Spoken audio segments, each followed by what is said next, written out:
course, we have Daniel. Daniel as well, himself. Now, who was Daniel? Daniel was much favored in the land of Babylon. Daniel, the prophet of Israel. Daniel, the man who was given the very word of God to speak to not only to his people, but to this great nation of Babylon, who had taken Israel and brought them into captivity.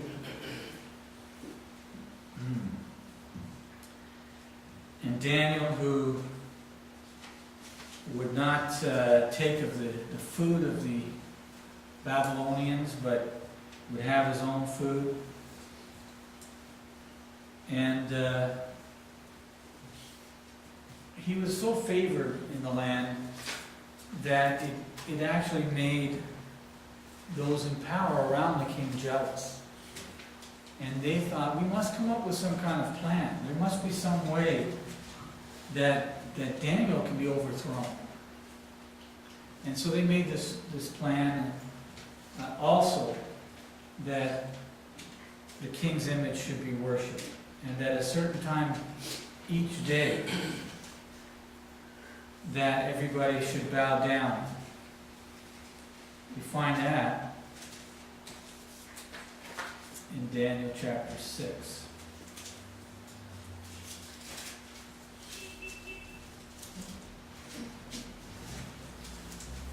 I'll just pick that up for you. Daniel chapter 6.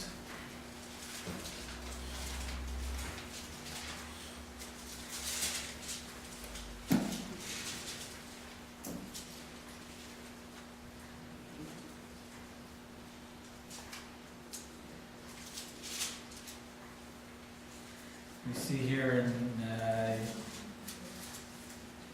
verse 7, all the presence of the kingdom, governors, princes, counselors, captains have consulted together to establish a royal statute, to make a firm decree that whosoever shall ask a petition of any god or man for 30 days, save of thee, O king, he shall be cast into the den of lions. So if anybody was to approach a god over 30 days, he would be cast into the lion's den. And the king was asked to establish this decree that was implemented by all these presidents and governors, princes, counselors, and captains, and to sign it into writing, that it be not changed according to the law of the Medes and Persians, which altereth not. Daniel knew of this decree. He knew it was signed, and yet he still had his way of worshiping God, and every day he would do so. And we find in verse 10, now when Daniel knew that the writing was signed, he went into his house, and his windows being open in his chamber toward Jerusalem, he kneeled upon his knees 3 times a day, and prayed and gave thanks before his God as he did aforetime. So nothing changed in his life. And so they brought Daniel before the king and said, he's been worshiping a god. And you signed this decree, O king, so it's time to cast Daniel into the lion's den. And so the king thought there must be a way around this, because he loved Daniel. The king didn't want to cast him in the lion's den. Daniel had been such a wonderful man around him, a great prophet. He interpreted dreams for him. The last thing he wanted was for this to happen. But the king could not go back on the decree as set forth in law by the Medes and Persians. And so they brought Daniel to the lion's den and they cast him in.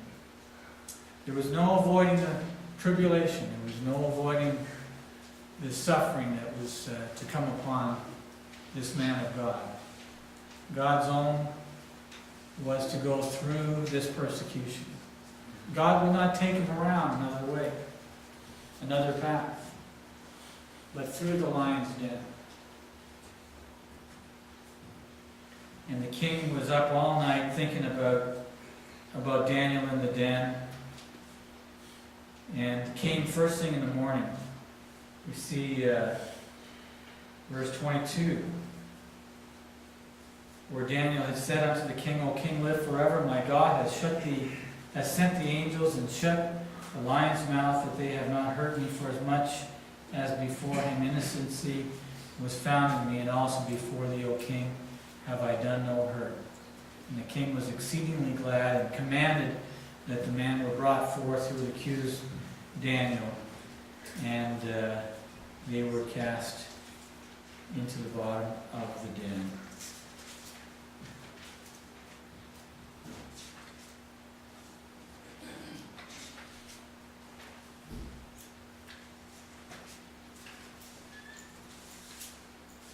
So,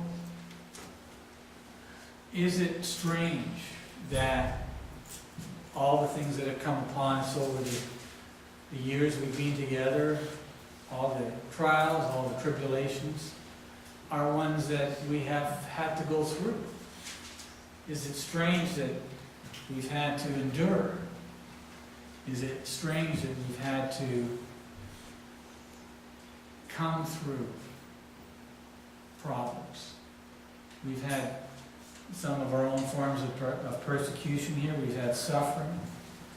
We've had other people that have gone before us and have had cancer and other diseases. We've had so much cancer in the church lately, it's really quite incredible. It's really something. Losing Sister Marjorie, and then Kellon, not so long ago. But these are things that are common to men. These are things that happen. And it should not surprise us. We should not in any way be daunted by what we see. And for me, when this came upon me, did I think there was a way of avoiding it? No, it's possible. Could have been healed. But is that the most profitable outcome? Is that the best way through? Or did God have a plan to just take me through the problem, as he did with Daniel in the lion's den? Just take me through the lions. Take me through the fire. Take me through the water. These are the things that, for us, we're at peace with when they come upon us. When we see these things happen in the church, we just weather them, endure them. Why? Because we need these things in the church. This is what builds us, what makes us stronger, what edifies us, what gives us character.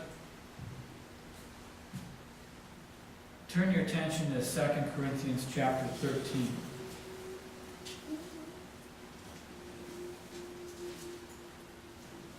In verse 4. And that reads, For though he was crucified through weakness, yet he lived by the power of God. For we also are weak in him, but we shall live by him, by the power of God toward you. You see, the world would have us always be strong. The world is about competition, about overcoming, about climbing the ladder. God and his son Jesus are not the same as the world. It was out of weakness that Jesus came. He came to suffer. He came to be the least of us. How did he have victory over death? Out of weakness. Out of his weakness, he had victory over death. And so we have to learn how great weakness really is. I've been strong all my life. You know, I grew up physically fit, physically strong, physically able to do things. Always as strong as most people around me. Active in sports, able to compete. You know, able to do things at work, able to achieve or excel at things I felt I needed to do in life, able to provide for my family. And I've always been able to rely on strength, always been able to rely on endurance. Never knew or understood weakness, never embraced it. But as I come to understand weakness, it's changing me.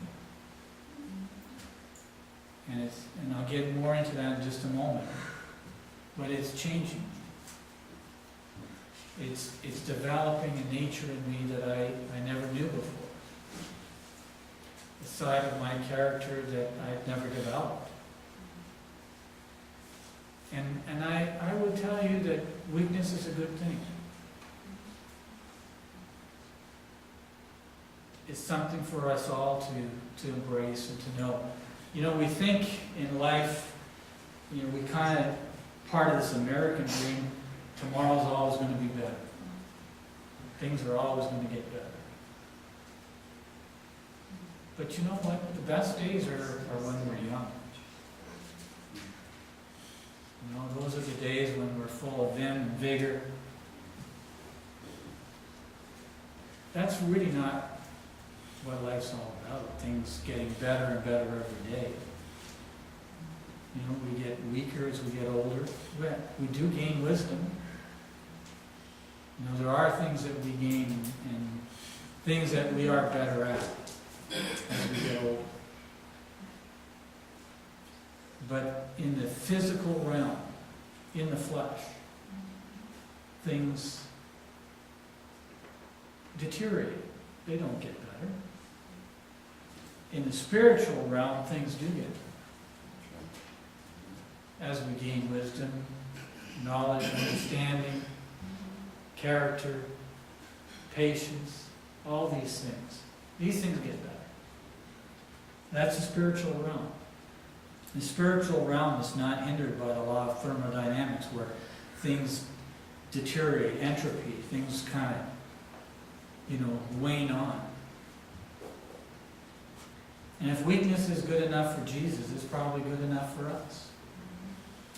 If he was able to overcome, if he was able to become an example, weakness, to allow himself to be persecuted, to allow himself to be beaten, to allow himself to be tortured, to allow himself to be spat upon, to allow himself to have a crown of thorns put on his head,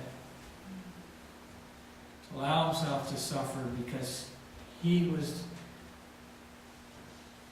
going to go through all of this, that he could save us. That he could save every one of us. That's strength. The strength it took to exhibit the weakness he had is without bounds. It's something that we can't express, something beyond. We can only consider that maybe in saving the life of our son or our daughter, somebody that we love.